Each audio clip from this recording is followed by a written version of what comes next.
The gun was already pressed against her temple when she realized the man holding it wasn't there to kill her. He was there to save her. And in the next 60 seconds, he would commit 3 murders that would bind them together forever. The metallic click of the safety disengaging was the only sound in the convenience store at 3:47 a.m. Aria's entire body had gone numb, her fingers still wrapped around the energy drink she'd been about to purchase, her heart hammering so violently she thought it might shatter her ribs. The man behind her, some desperate addict with shaking hands and wild eyes, had the barrel of a pistol pressed so hard against her skull she could feel it bruising. His breath reeked of alcohol and desperation. "Empty the register," he was screaming at the terrified clerk. "Empty it now or I paint the walls with her brain." This was it. This was how Aria's story ended.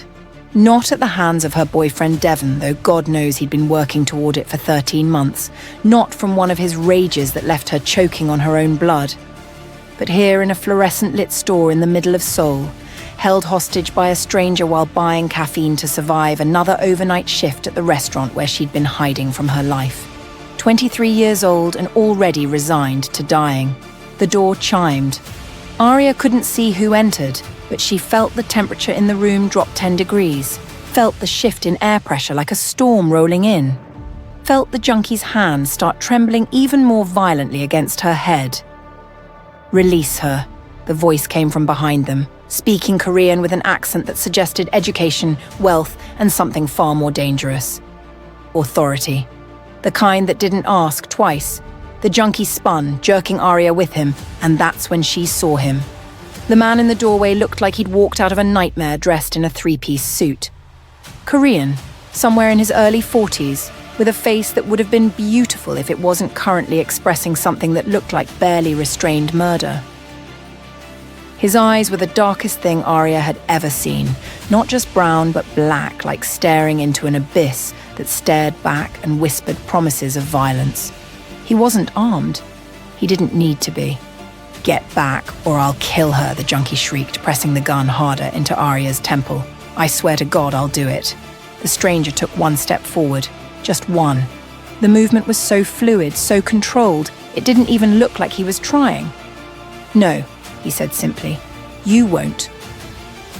What happened next occurred in less than 3 seconds, but Aria would replay it in slow motion for the rest of her life.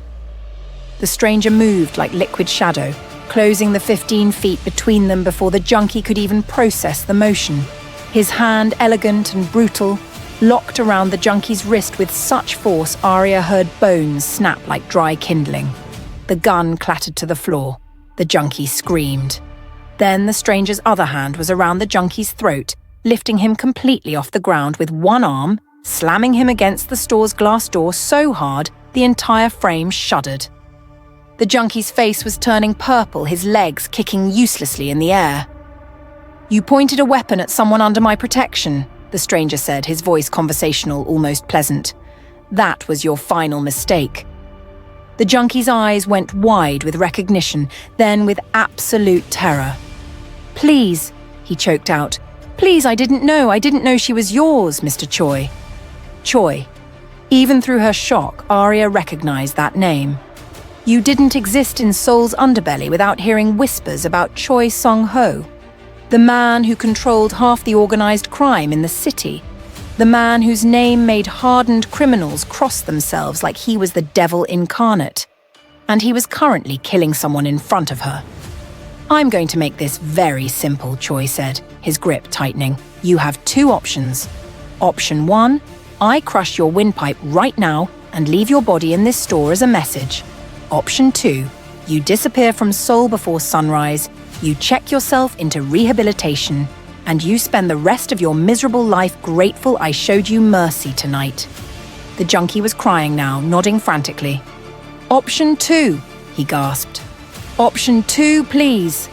Choi held him there for 5 more seconds, long enough for the message to truly sink in, then dropped him like discarded trash. The junkie scrambled to his feet and ran into the night without looking back. The silence that followed was deafening. Choi turned to Aria, and his entire demeanor transformed. The violence evaporated, replaced by something that looked almost like concern. He studied her face with the same intensity he'd used while threatening to commit murder, and whatever he saw there made his jaw clench. "You're trembling," he observed. "You just almost killed someone," Arya whispered, almost being the operative word. He bent down, picked up the fallen gun with practiced ease, and handed it to the clerk who'd been frozen in terror behind the register. "Call the police. Tell them there was an attempted robbery." Nothing more. The clerk nodded mutely. Choi's attention returned to Arya, and that's when his expression shifted into something darker. Something that looked like recognition. He reached out slowly, giving her time to flinch away, and gently tilted her face toward the harsh fluorescent lights. His fingers, surprisingly gentle, traced the edge of her jaw where makeup couldn't quite hide the yellowing bruise. Moved to her split lip that she'd explained away as biting it while eating. Noticed the way she held her left arm slightly curved, protecting ribs that were still healing from where Devon had kicked her last week. "How long?" Choi asked, his voice dropping to something lethal. Arya jerked away. "I don't know what you're talking about. Don't insult my intelligence." His eyes were boring into hers. "I've spent 25 years in a business where reading people is the difference between living and dying. Those injuries are defensive wounds. That bruise on your jaw is from a closed fist. The way you're protecting your left side suggests broken or cracked ribs. The bags under your eyes and the way you jumped when I raised my hand tell me you're not sleeping because you're afraid of what happens when you're vulnerable." He stepped closer, and despite everything, despite having just watched him nearly kill someone, Arya didn't feel afraid. "So I'm going to ask you one more time, and I'm going to need the truth. How long has someone been putting their hands on you?" The question shattered something inside her. Maybe it was the adrenaline from nearly dying. Maybe it was the fact that this dangerous stranger had noticed what everyone else ignored. Maybe it was because she was just so tired of carrying it alone. 13 months, she heard herself say. "And I have $1,600 saved. I need at least $6,000 more to disappear properly, to get far enough away that he can't find me. At this rate, I'm looking at another 8 months," and her voice cracked. "And I don't think I have 8 months left in me." "Who is he?" "My boyfriend, Devon." Arya's hands were shaking again. "He tracks my phone, controls all the money. I work at a restaurant, but he takes most of what I earn. Says it's for rent, for food, but really, it's to keep me trapped. He's American like me, and he knows I have no family here, no friends who could help. He's told me exactly what he'll do if I try to leave." She touched her ribs unconsciously. "He's creative when he's angry." "Where is he now?" "Passed out drunk at our apartment. He won't wake up until noon. That's why I work overnight shifts. It's the only time I can breathe." Choi was quiet for a long moment, his expression unreadable. Then he pulled out his phone and made a call, speaking rapid Korean to whoever answered. When he hung up, he looked at her with an intensity that should have been frightening but somehow wasn't. "What's your name?" "Arya." "Arya. I'm Choi Sangho." He produced a business card, sleek black with silver lettering. "I'm going to give you 2 choices, and I need you to think very carefully before you answer. Option 1. I give you the $6,000 you need right now. Tonight, you take it and you run, and I make sure Devon never finds you. Option 2. You come with me, and I handle your Devon problem permanently. Not money, not relocation. Permanent elimination." Arya's breath caught. "You mean kill him. I mean remove him as a factor in your existence. The method is irrelevant." He tucked the card into her hand. "But understand this. I don't make this offer to strangers. I don't involve myself in domestic situations. I'm making an exception for you, and I need you to understand why." He paused, something painful flickering across his features. 12 years ago, I had a younger sister named Jiwoo. She was everything good about this world, kind, intelligent, full of dreams. She fell in love with a man who seemed perfect. By the time I realized what he was doing to her, by the time I understood the signs I'd been too busy to notice, she was gone. He made it look like an accident, and I had to bury my sister knowing I could have saved her if I'd just paid attention. His voice went cold. I'm paying attention now. I see you, Arya. I see what he's doing to you. And I'm offering you a way out. Not because I'm a good man. I'm not. But because I couldn't save her, and I'll be damned if I let history repeat itself when I have the power to stop it. That's insane, Arya whispered. You don't even know me. I know enough. I know you're strong enough to survive this long.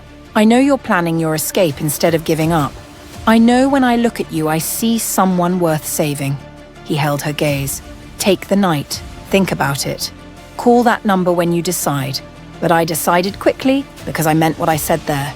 You're under my protection now, whether you want to be or not, and I don't take that lightly. Before Arya could respond, he turned and walked into the Seoul night, leaving her standing in the convenience store, holding a business card that felt like it was burning her fingers. She should throw it away. This man was clearly one of the most dangerous people in Seoul. Getting involved with him was potentially worse than staying with Devon. She put the card in her pocket anyway. 72 hours later, everything imploded. Arya was closing at the restaurant at 2:15 a.m. when Devon showed up drunk and furious. She'd hidden $200 in her locker at work, money she'd skimmed from tips over the past 2 weeks. Somehow he'd found out. The back room of the restaurant became a cage. Where's my money, you thieving bitch? Devon's hand was already around her throat, slamming her against the wall. You think you can steal from me? You think you're going anywhere? Arya couldn't breathe, couldn't think, could only claw at his hands as her vision started to tunnel. I should have done this months ago, Devon hissed, and his grip tightened. Should have ended you when you first started getting ideas. She was going to die. Right here in the back of a restaurant at 2:17 a.m., strangled by a man who'd spent over a year systematically destroying her. The door exploded inward. Devon's head snapped around, and his face went white. Choi Sangho stood in the doorway, and he looked like an avenging angel carved from fury and shadows. Behind him, 3 men in suits fanned out, blocking any exit. Release her, Choi said, his voice so cold it could freeze blood, or I remove your hands at the wrists and make you watch while I do it. Devon dropped Arya immediately. She collapsed to the floor, gasping, as Devon backed away with his hands raised. Who the hell are you? Choi crossed the room in 3 strides and grabbed Devon by the shirt, lifting him off his feet with terrifying ease. I'm the man who's going to give you 1 chance to keep breathing. 1 chance. Are you listening? Devon nodded frantically. You're going to walk out of Korea tonight. You're going to return to whatever hole in America spawned you. You're going to delete every photo, every contact, every memory of the woman you've been abusing. And you're never, ever going to speak her name again. Because if I hear you've so much as thought about her, if I catch even a whisper that you've tried to contact her, I will find you. He leaned closer. And when I find you, what I'll do will make death look like mercy. Do you understand me? Devon was crying. Yes, I understand. Good. My people will escort you to the airport. You have 2 hours to leave the country. Choi threw him toward the waiting men, who grabbed Devon and dragged him from the restaurant. Then Choi turned to Arya, who was still crumpled on the floor, hand at her throat, tears streaming down her face. He knelt beside her, and all that lethal fury melted into something impossibly gentle. It's over, he said softly. He'll never touch you again. You're safe. Why? Arya choked out. Why do this for me? Because you called, Choi said simply. Arya blinked through her tears. I didn't call. I was too afraid. He pulled out his phone and showed her the screen. Her restaurant's name glowed on his GPS. I know. That's why I had you followed from the moment I gave you that card. I wasn't going to wait for you to work up the courage. I was going to make sure you survived long enough to realize you deserved saving. He helped her to her feet. Come with me. We're getting you proper medical attention, a new place to live, and a fresh start. Not because you owe me, not because there are strings attached, but because that's what Jiwoo deserved and never got, and I'll be damned if I make the same mistake twice. Arya should have said no, should have run from this terrifying man and his criminal empire. Instead, she took his hand. Choi's penthouse was on the top 4 floors of Seoul's most exclusive residential tower. Floor-to-ceiling windows showcased the glittering city, and the interior was all dark luxury and quiet power. A private doctor examined Arya, documenting her injuries with clinical precision. Bruised trachea, 3 cracked ribs, extensive contusions at various healing stages, severe malnutrition, and acute trauma-related stress. She needs rest, proper nutrition, and intensive care, the doctor reported to Choi in English. Whoever did this was escalating toward lethal violence. Another few weeks and... She didn't need to finish the sentence. After the doctor left, Choi showed Arya to a guest suite that was larger than any apartment she'd ever lived in. This is yours for as long as you need it. No expectations, no obligations, just safety. He handed her a new phone, untraceable. Only my number is programmed in. Use it if you need anything. Over the next week, Arya existed in a surreal state of suspended animation. Choi was gone frequently, managing his empire, but when he was present, he was attentive without being suffocating. He had her belongings retrieved from her old apartment. He paid off her debts. He connected her with a therapist who specialized in trauma. And slowly, gradually, Arya began to realize something. She felt safe. For the first time in over a year, she could breathe without waiting for the other shoe to drop. 2 weeks in, she found Choi in his study at midnight, surrounded by paperwork and half-empty coffee cups. "You should be sleeping," he said without looking up. "So should you," he smiled faintly. "I sleep when my city sleeps. So, rarely." Arya sat down across from him. "Why are you really doing this? And don't tell me it's just because of your sister. This is more than that." Choi set down his pen and studied her for a long moment. "You want the truth? When I saw you in that convenience store, I saw Jiwoo. Not physically, but in your eyes. That look of someone who's been broken so many times they've forgotten what wholeness feels like. That exhaustion that comes from surviving something you should never have had to survive." He leaned back. "I built an empire, Arya. I control millions of dollars in assets. I have men who would die on my command. I can make people disappear with a phone call. But I couldn't save the one person who actually mattered. So when I saw you, I realized I'd been given a second chance to make it right, and I don't believe in wasting second chances. That's not the only reason," Arya said quietly. "No," he admitted.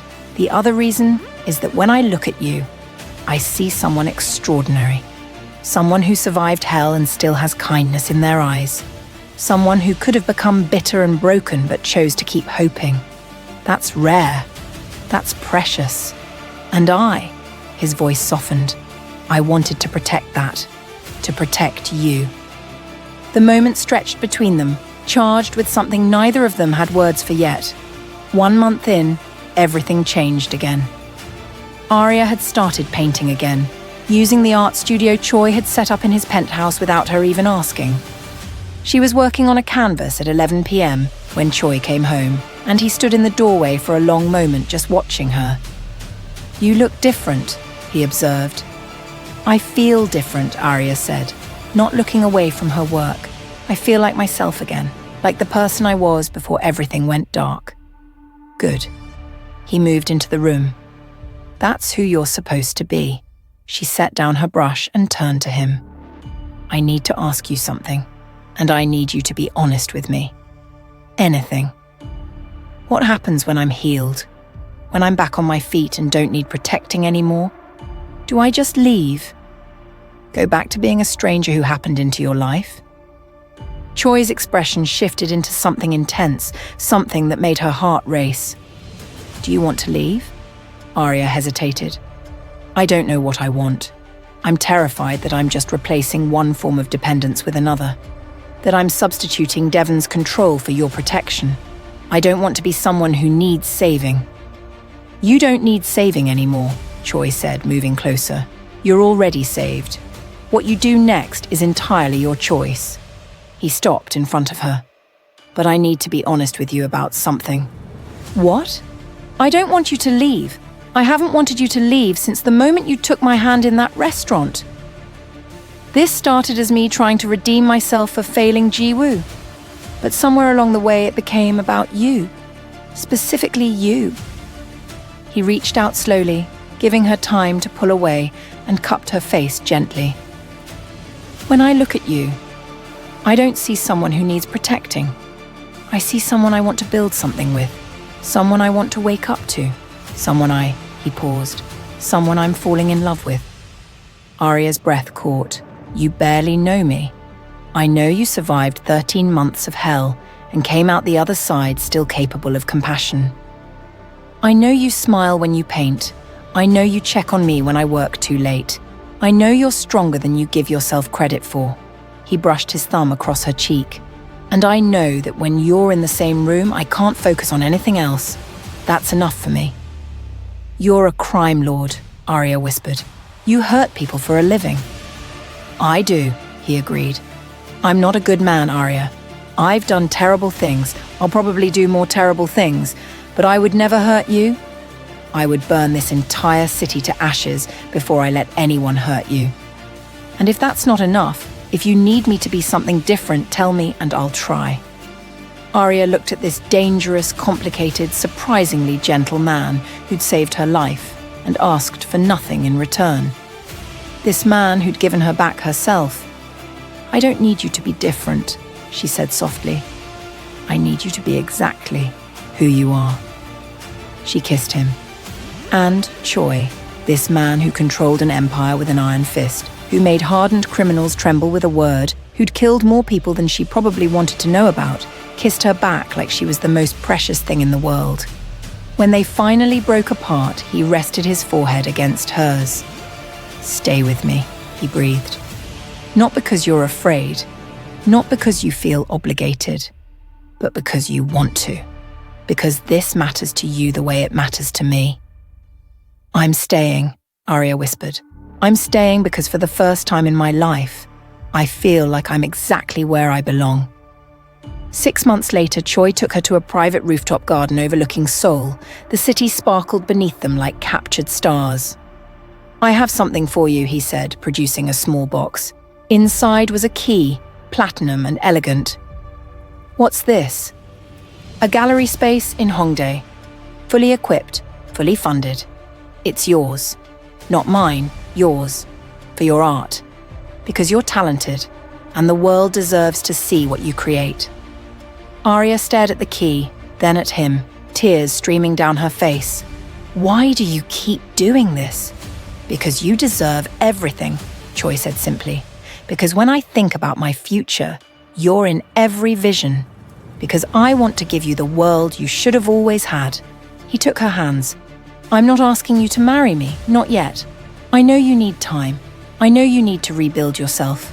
But I'm asking you to build that future with me. To let me be part of your healing, your growth, your happiness. To let me love you the way you deserve to be loved. Arya looked at this man who'd saved her life, and then given it back to her piece by piece. This beautiful, dangerous, impossibly devoted man who'd decided she was worth everything. Yes, she whispered. Yes to all of it. And when he kissed her this time, it tasted like promises kept and futures built, and love that had been forged in darkness but would shine in the light. She'd walked into a convenience store expecting to buy an energy drink. She'd walked out with a man who'd decided she was worth killing for, worth protecting, worth everything. And as Seoul glittered beneath them, Arya finally understood what love really meant. It wasn't the absence of darkness. It was finding someone who'd walk through hell beside you and make sure you came out the other side whole. If this story set your soul on fire, if it made you believe that love can bloom even in the darkest places, if it reminded you that sometimes the most dangerous people are capable of the most transformative love, then you need to absolutely demolish that like button and subscribe to this channel right now. We bring you stories that will shatter your expectations and rebuild your faith in love. Stories that prove that redemption is real, that protection can be pure, and that sometimes the person who saves you is the one you never saw coming. Hit subscribe. Enable notifications. Because the next story we're bringing you will change the way you think about love forever. Don't miss it.